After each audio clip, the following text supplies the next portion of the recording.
शरद पवार यांच्याकडनं सरपंच संतोष देशमुखांच्या कुटुंबियांचं सांत्वन. देशमुखांच्या मुलांचं शिक्षण बारामतीमध्ये निशुल्क करण्याचं पवारांचं आश्वासन.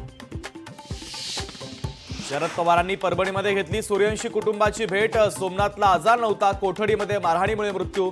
पवारांसमोर सूर्यवंशी कुटुंबानं मांडली व्यथा. शरद पवार यांच्यानंतर आता राहुल गांधी उद्या परभणीत जाणार. सोमनाथ सूर्यवंशींच्या कुटुंबियांची राहुल गांधी घेणार भेट. खाते वाटपावरून महायुतीमध्ये खलबत सुरूच. मुख्यमंत्री फडणवीस आणि उपमुख्यमंत्री एकनाथ शिंदेमध्ये खात्यांच्या संदर्भात रामगिरीवर अर्धा तास चर्चा. सूत्रांची माहिती.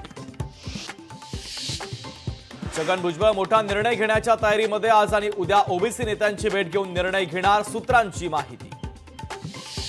मुंबईत आमच्या पक्षाची निर्विवाद ताकद. संजय राऊतांचे संकेत. तर थांबवलंय कुणी? नाना पटोलेंचा राऊतांना सवाल.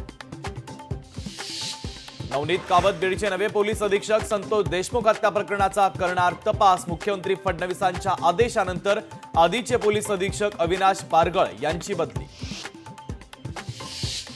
लोकप्रिय घोषणांमुळे राज्य सरकारच्या तिजोरीवर आर्थिक भुर्दंड. उत्पन्नाचे नवे स्रोत शोधण्यासाठी उच्चस्तरीय समिती.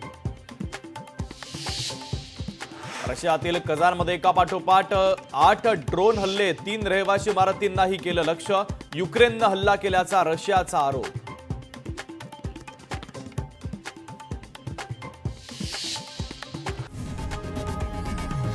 लोकशाही मराठी ऐका, पहा, जागरूक रहा.